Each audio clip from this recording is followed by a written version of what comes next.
Hey everyone, आज हम शुरू करेंगे केमिस्ट्री का next chapter organic synthesis via enolates. मैंने लास्ट वीडियो सिंथेटिक पॉलीमर्स पर डाली थी और उसकी एक वीडियो भी बाकी है। तो मैंने जब उस टॉपिक को देखा तो मुझे इतना उसमें कुछ इंपॉर्टेंट नहीं लगा, क्योंकि वो सब चीज़ें हमें सिर्फ याद करनी है। उसके अंदर आपको अलग अलग एस्टर्स, वो जैसे कि पॉलीएस्टर्स, पॉलीमाइड्स, इस तरह के कुछ आपको उसमें पॉलीमर्स दिए हुए हैं। तो वो ज़्यादा वो नहीं है, मतलब समझाने जैसा नहीं था। लेकिन अगर आप फिर भी कहोगे तो मैं वीडियो वो ज़रूर डालूंगी। वो मैंने बना रखी है, मैं अपलोड कर दूँगी। ठीक है, अगर आप बोलोगे तो मैं ज़रूर अपलोड कर दूँगी। तो आज हम शुरू करेंगे ऑर्गेनिक सिंथेसिस वाया इनोलेट्स। थोड़ा डिफरेंट सा चैप्टर है, हमने पहली बार सुना है ना। इनोलेट्स हमने पहली बार सुना है। तो उस इनोलेट्स क्या होते हैं, पहले हम इनोलेट्स पढ़ने पड़ेंगे। इनोलेट्स के द्वारा हम क्या करेंगे, ऑर्गेनिक कंपाउंड्स की सिंथेसिस करेंगे। तभी इस चैप्टर का नाम है ऑर्गेनिक सिंथेसिस वाया इनोलेट्स। ठीक है, तो मतलब हमें इनोलेट्स से क्या करना है, ऑर्गेनिक सिंथेसिस करनी है, किसी ऑर्गेनिक कंपाउंड की सिंथेसिस करनी है। तो पहले पता तो होना चाहिए कि आखिर इनोलेट्स है क्या। तो इनोलेट्स को पढ़ने से पहले हमें एक चीज़ पढ़नी है। हम इस पूरे चैप्टर में टोटली सिर्फ एल्डिहाइड और कीटोन से ही डील करते हैं। किसे डील करते हैं? एल्डिहाइड एंड कीटोन से। ठीक है, हम सिर्फ दो ही चीज़ों से इसमें डील करेंगे और इससे हम ज़्यादा कुछ भी नहीं पढ़ेंगे, लगा लो इस चैप्टर के अंदर। हमारा सिर्फ मेन फोकस इसी पे रहता है।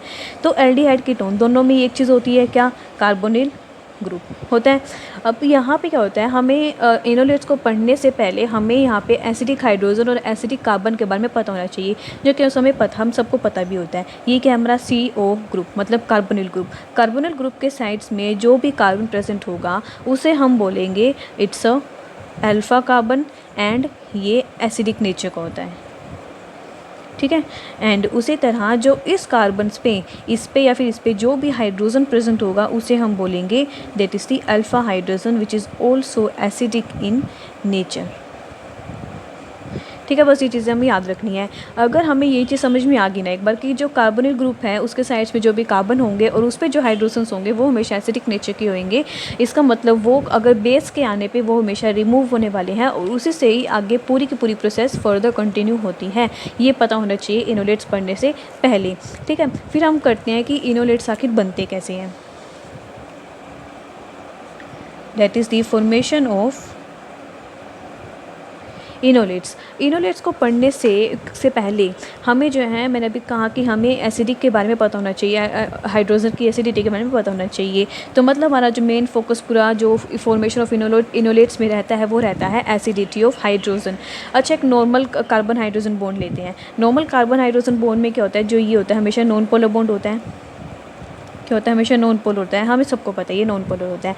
लेकिन अगर जैसे ही इस कार्बन के साइड में कोई भी कार्बोनिल ग्रुप अटैच आके हो जाए, जो कि क्या है, एक इलेक्ट्रॉन विड्रॉइंग ग्रुप है, तो इस वजह से जो बॉन्ड रहता है वो पोलर नेचर का बन जाता है।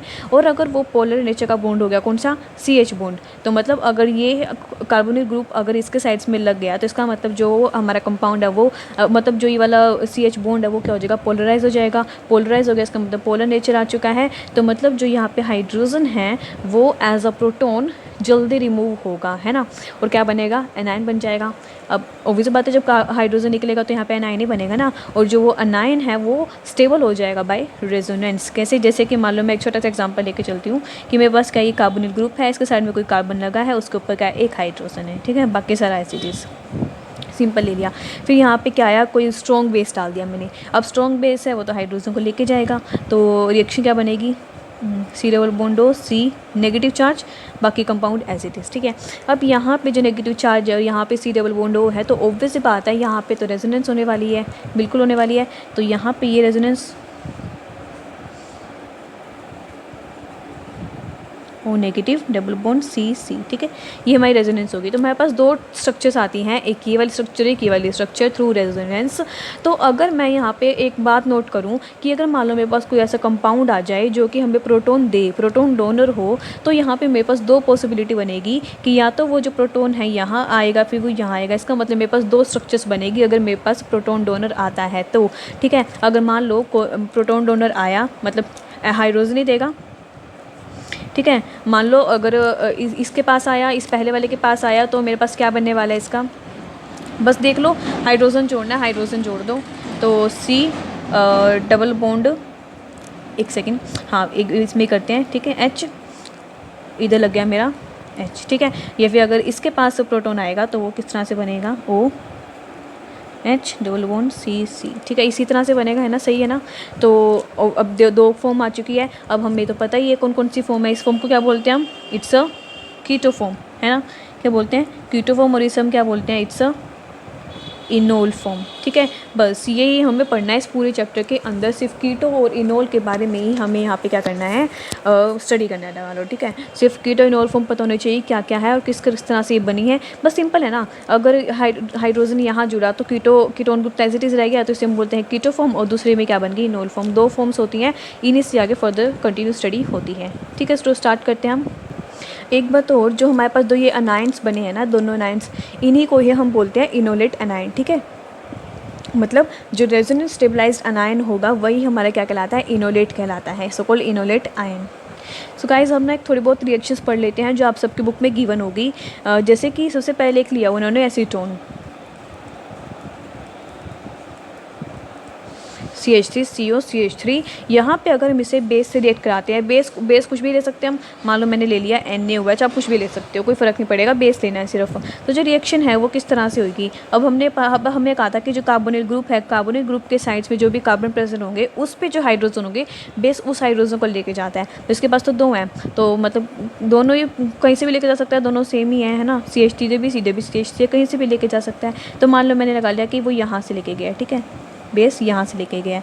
तो ये रिएक्शन कुछ इस तरह से बनी, CH2 नेगेटिव, ठीक है, एंड वाया रेजोनेंस हमारा क्या बन जाएगा, CH3CO negative and CH2 double bond के साथ, ठीक है। मेरे पास ये दो पॉसिबल स्ट्रक्चर्स आई, और अगर यहाँ पे कोई प्रोटॉन डोनर आया या तो फिर यहाँ लगेगा या फिर O के साथ लगेगा, दो फॉर्म बन जाएगी, कीटो और इनोल फॉर्म, ठीक है। सेकंड पॉसिबिलिटी होती है कि मान लिए तो था मेरे पास कि जब मेरे मतलब सिमेट्रिकल ग्रुप लिया था हमने ना, एक सिमेट्रिकल कंपाउंड लिया था, तो जहाँ से कहीं से भी वो बेस निकाल के ले सकता है।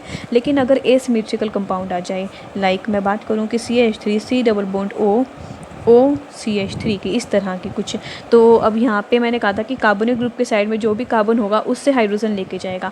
ये कार्बोनिल ग्रुप है, इसके साइड्स में एक तो ऑक्सीजन है, एक कार्बन है, तो ऑब्वियस बात है अब तो इधर से लेके जाएगा। अब वो अल्फा कार्बन नहीं है क्योंकि इसके साथ में बीच में एक ग्रुप आ चुका है, बीच में एक ऑक्सीजन आ चुका है ना, तो अब इसके कार्बोनिल ग्रुप के पास सिर्फ एक ही अल्फा कार्बन बचा है और ये वाला। तो यहाँ से जैसे ही कोई बेस आएगा, बेस इस वाले कार्बन से हाइड्रोजन लेके जाएगा और क्या बनेगा, CH2 negative, C double bond O CH3, और अगर रेजोनेंस करेंगे तो इसके ऊपर नेगेटिव चार्ज, इधर डबल बॉन्ड आ जाएगा, सिंपल, ठीक है। अब यहाँ पे एक और पॉसिबिलिटी हो सकती है कि मान लो कि हमारे पास एक कार्बोनिल ग्रुप की बजाय दो कार्बोनिल ग्रुप हैं, मतलब कुछ इस तरह से हो सकता है, ठीक है। अब हम बात करेंगे कार्बोनिल ग्रुप के, हमारे पास तो दो आ गए हैं। अब जब एक पढ़ रहे थे तो उसके साइड्स में देख रहे थे, है ना, कि कौन सा अल्फा कार्बन बन रहा है। लेकिन अगर मैं इसके साइड में देखूँ तो एक ये बन रहा है, ये बन रहा है, अगर मैं इसके साइड में देखूँ तो ये बन रहा है, ये बन रहा है। ज़्यादा चांसेस किसके हैं, जो जल्दी होएगा, ज़्यादा एक्टिव कौन दिख रहा है, ये वाला दिख रहा है ना, तो इससे हम क्या बोलते हैं, it's a active methylene group या फिर एक्टिव मिथाइल ग्रुप, कुछ भी ऐसा बोल सकते हो। मतलब ये क्या है, हमारा एक्टिव ग्रुप है क्योंकि ये दोनों से ही कॉमन आ रहा है। तो ऑब्वियस बात है जो हाइड्रोजन निकलेंगे वो इससे निकलेंगे। अब जैसे ही बेस आएगा, बेस आने के बाद तो हमारी रिएक्शन कुछ इस तरह से बनने वाली है, CH negative, C double bond O CH3। अब ऑब्वियस बात है यहाँ पे मेरे पास दो कार्बोनिल ग्रुप प्रेजेंट है, तो इसका मतलब यहाँ पे जो रेजोनेंस स्ट्रक्चर बनेगी वो 3 बनेगी। जैसे कि एक बार इसके साथ कर लेंगे resonance, CH3CO negative double bond CH, C double bond O CH3, and दूसरी पॉसिबिलिटी क्या रहेगी कि ये और ये रेजोनेंस कर जाए,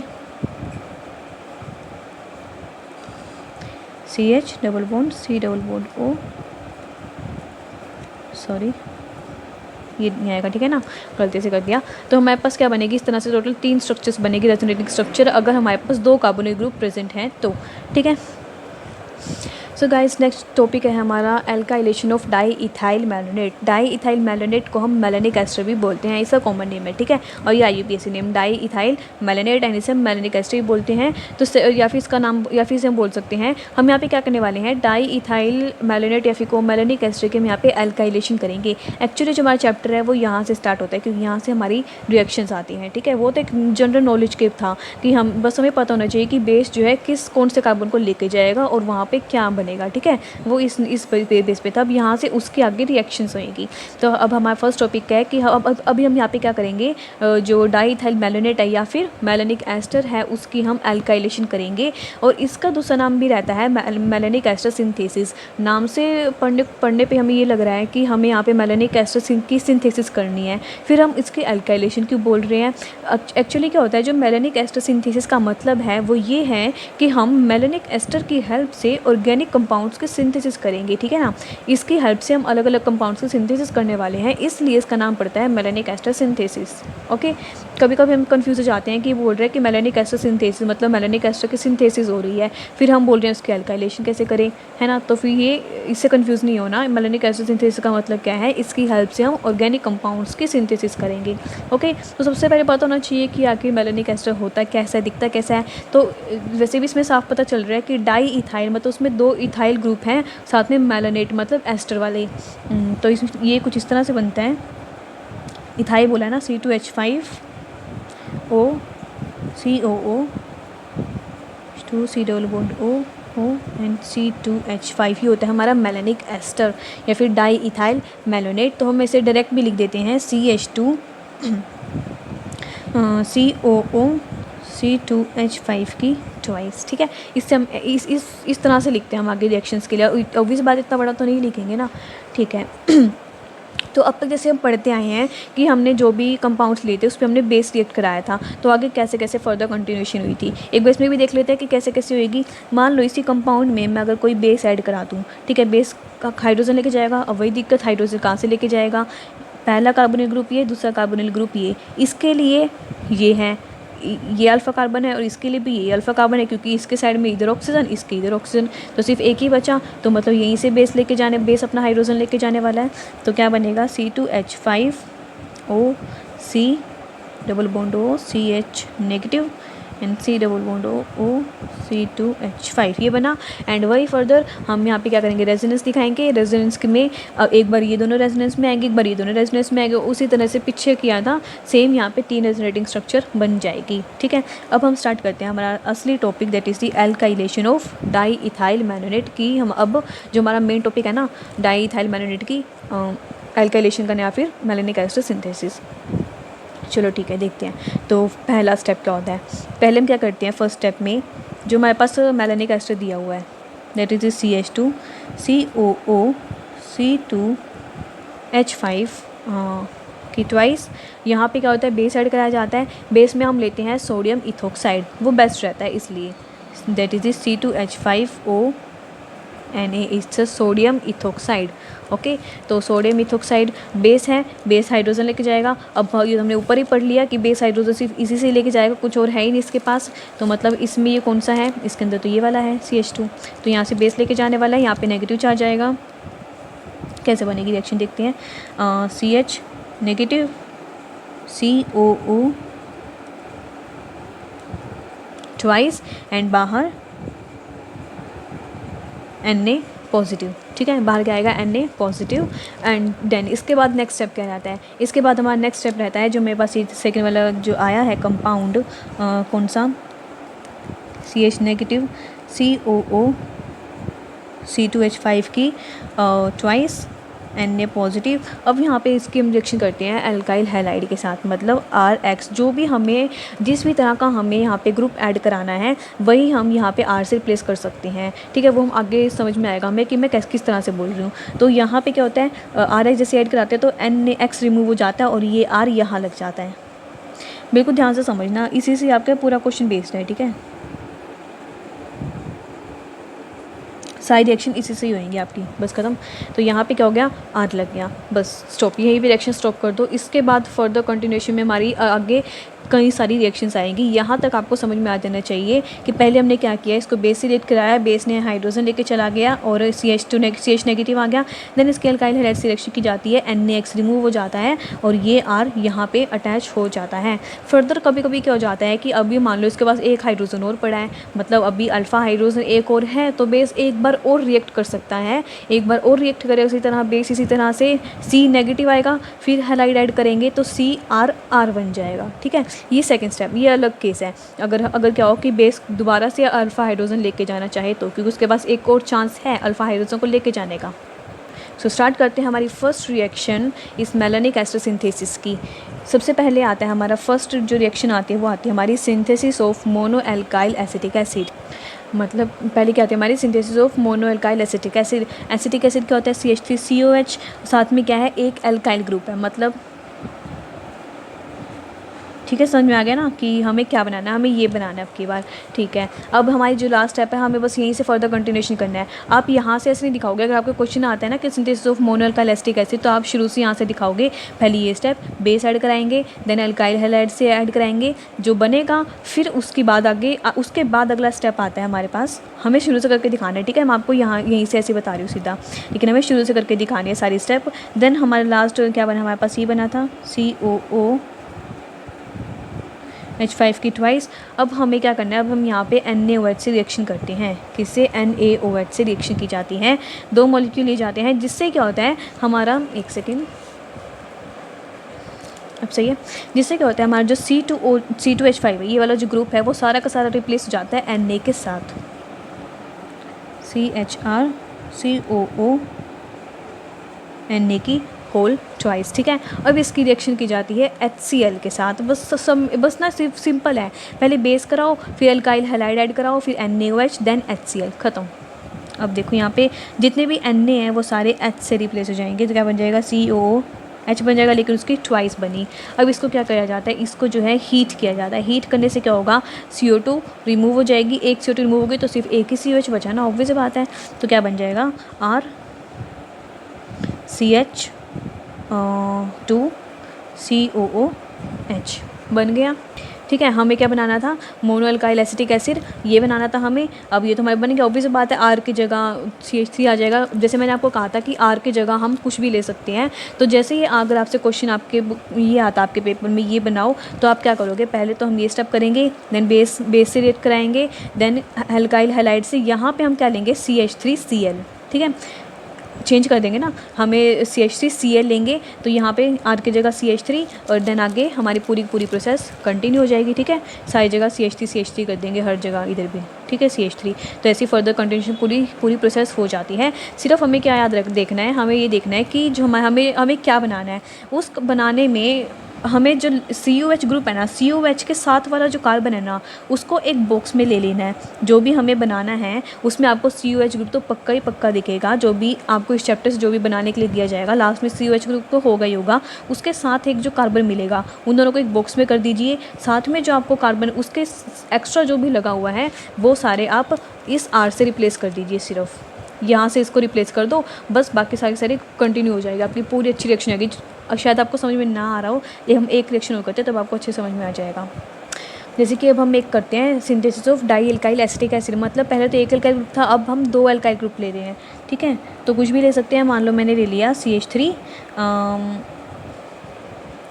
CHCOH, दो एल्काइल ग्रुप ले लेना, और एक और ले लेते हैं CH3। ठीक है, इसके जगह थोड़ा CH2CH3 कर लेते हैं, क्योंकि अगर सेम हो जाएगा तो कभी कभी हमें भी कन्फ्यूज़न हो जाती है ना कि सेम हो गया तो समझ में नहीं आता कभी कभी, तो थोड़ा डिफरेंट ले लेते हैं। तो अब मैंने आपको क्या कहा था कि जो COH ग्रुप हो उसके साथ वाले कार्बन को क्या ले लो, एक बॉक्स में ले लो, और जो भी बाकी बच जाता है बस वही उसी को नोट करो, और उसी के अकॉर्डिंग जो R था ना उस R की जगह इसको रिप्लेस कर दो। देखो कैसे करोगे। पहले स्टेप वही हमारा CH2COO C2H5 की ट्वाइस। इसकी रिएक्शन हमें किससे करनी है, बेस से करनी है, दैट इज C2H5 मैंने बेस आया हमारा, और ये हाइड्रोजन को ले गया, कौन से हाइड्रोजन के जाएगा, CH2 वाले को, तो क्या बन जाएगा CH नेगेटिव, COO C2H5 की ट्वाइस Na पॉजिटिव। अब जो ये है इसकी रिएक्शन किससे की जाती है, इसकी रिएक्शन में कहा था एल्काइल हैलाइड से की जाती है। RX की जगह मैंने अभी क्या कहा आपको, सिर्फ R की जगह अब हमें रिप्लेस करने पड़ेगा, या फिर ये करो या फिर ये कर लो। मान लो पहले मैं ये कर लेती हूँ, तो R की जगह लिख देंगे CH3Cl। बस जो भी आपको ऐड कराना है ना वही लिख लो, R उसी जगह R बना दो बस। अभी आपको समझ में आ जाएगा, जब आप जितनी रिएक्शन करोगे तभी समझ में आएगा ये। ठीक है, खुद से करोगे तो CH3Cl आ गया, NaCl रिमूव, और ये R कहाँ लग जाता है, यहाँ लग जाता है, तो CH3 यहाँ लग जाएगा, तो क्या बन जाएगा CH3 लग गया, और COO की ट्वाइस सेम। देन इसके बाद अगली रिएक्शन क्या होती है हमारी, NaOH रिएक्शन होती है। एक सेकंड और, अब उसके बाद क्या होती है हमारी NaOH रिएक्शन होती है, लेकिन अभी हम यहाँ पे NaOH रिएक्शन नहीं करेंगे, क्योंकि अभी तो हमें ये भी तो एक इसके साथ एक और भी तो ग्रुप लगाना है। सही है, अभी हमें इसके साथ एक ग्रुप और भी तो लगाना है। समझ में आ रहा है ना, जैसे मैंने भी आपको क्या कहा था कि हमें ये वाला ग्रुप देखना है, इसके साथ जो भी लगा हुआ है वही हम ऐड कराते जाएंगे। अभी तो हमने सिर्फ CH3 ऐड किया है, अभी ये भी तो ऐड कराना रहता है, तो इसीलिए अब दोबारा से एक अल्फा हाइड्रोजन इसके पास और है, तो इसका मतलब एक बार और रिएक्शन होने वाली है ना। तो अब मैं एक बार और रिएक्शन करूँगी, जो अब मुझे ये वाला ये ग्रुप चाहिए, अब मैं अब हम क्या करेंगे, दोबारा इसको बेस से रिएक्ट कराएंगे ताकि हाइड्रोजन चला जाए। दोबारा से बेस से रिएक्ट कराना है हमें, C2H5ONA दोबारा से कराएंगे, जिससे क्या बन जाएगा C वही नेगेटिव, CH3 इधर COO, C2H5 की ट्वाइस Na पॉजिटिव दोबारा से। अब वही अब किसे रिएक्ट कराएंगे, अब हमें क्या चाहिए, ये वाला ग्रुप चाहिए, तो बस यहाँ पे लिख देंगे इसकी जगह CH3 CH2 Cl, अब ये लिखना है सिर्फ। अब बस इसमें NaCl रिमूव और ये वाला पूरा कंपाउंड यहाँ अटैच, तो क्या बन गया CH3 CH2 कंपाउंड ऐड, बाकी as it is COO C2H5 की ट्वाइस, ख़त्म, बस रिएक्शन ख़त्म। अब इसके बाद क्या करेंगे, अब इसकी रिएक्शन NaOH से कराएंगे। NaOH से हमारे पूरा ग्रुप रिप्लेस हो जाता है, पता है हमें, तो क्या बनेगा CH3 CH2C CH3, ये सारा एज इट इज़ यहाँ पे Na और पूरे की ट्वाइस। देन क्या किया जाता है, देन हम करते हैं HCl रिएक्शन, HCl रिएक्शन करेंगे, Na से सारा HCl रिप्लेस,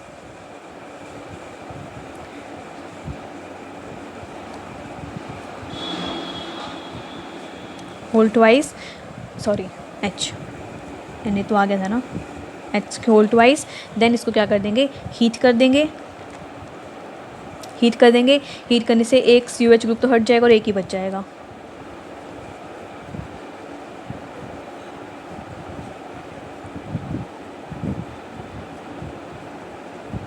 बन गया हमारा जो हमें चाहिए था, that is the di alkyl acetic acid. I hope आपको समझ में आ चुका होगा। अब अभी एक छोटी सी ट्रिक है, ये समझ लो कि बस लास्ट में इस ग्रुप को इकट्ठा करना है और बाकी जो भी इसने लगा रखा है उसको R से रिप्लेस कर दो। मतलब जैसे हम RCl ले लेते तो CH3Cl। सो गाइज़ हम एक और एग्जांपल देखते हैं, उससे तो आपको डेफिनेटली बहुत अच्छे से समझ में आ जाएगा। अब हमें क्या बनाना है, अब हमें बीटा कीटो एसिड बनाना है। बीटा कीटो एसिड मतलब क्या बनाना है, इसका मतलब कुछ इस तरह का एसिड ये होता है, हमारा बीटा कीटो एसिड, ठीक है ना, मतलब बीटा पे कीटोन ग्रुप लगा है, ठीक है। अब हमें ये बनाना है, तो बिल्कुल सारी प्रोसेस वहाँ पे हमारी सेम चलेगी। अब इससे आपको बहुत अच्छे समझ में आ जाएगा कि मैं आखिर क्या कहना चाह रही हूँ, कि हमें क्या क्या क्या कैसे कैसे रिप्लेस करना है। वही बेस ऐड कराते हैं, C2H5ONA CH negative COO Na positive. अब हम यहाँ पे क्या करते थे, RX ऐड कराते थे, एल्काइल हैलाइड ऐड कराते थे RX। अब मैंने आपको वही कहा था कि COH और इसके साथ वाला जो कार्बन है उसे बॉक्स में बना लीजिए, और जो साइड में बचता है उसको पूरे जब एल्काइल हैलाइड ऐड कराया जाता है, जिस स्टेप पे ऐड कराया जाता है उसकी जगह पूरे R को जो भी है उससे पूरा R मान लीजिए। तो ये पूरा मेरा R हो गया, और उसके साथ हैलाइड कोई भी ले लो, मतलब यही पूरा ऐड करा दो, क्योंकि हमें यही तो इसके साथ ऐड कराना है, तो ये वाला अल्काइल हैलाइड लेना पड़ेगा, ठीक है ना। तो पता है यार, ये गाइस इतना आसान चैप्टर है ना ये, मतलब हमें जो भी इसके साइड में दिख रहा है ना उसको ना R से रिप्लेस कर दो, साइड में कोई भी हैलाइड लगा दो, ठीक है। इस तरह से कोई भी कंपाउंड बना दो, जो भी आपको दिख रहा है यहाँ पे वही हैलाइड ऐड कराना है, बस सिंपल वही सेम का सेम कंपाउंड ले लो, उसका तो हैलाइड लगा दो और रिएक्शन फर्दर करो अपनी उसी स्टेप पे जिस पे हम एल्काइल हैलाइड ऐड कराते हैं, ठीक है ना। अब बस यहाँ पे क्या होगा, Cl रिमूव और ये वाला कंपाउंड इसके साथ जुड़ जाएगा, तो कैसे जुड़ेगा, RC double bond O C, सही है ना, CH COO की ट्वाइस, NaOH से रिएक्शन करेंगे, NaOH से क्या होगा, सारे Na आ जाएंगे इसकी जगह,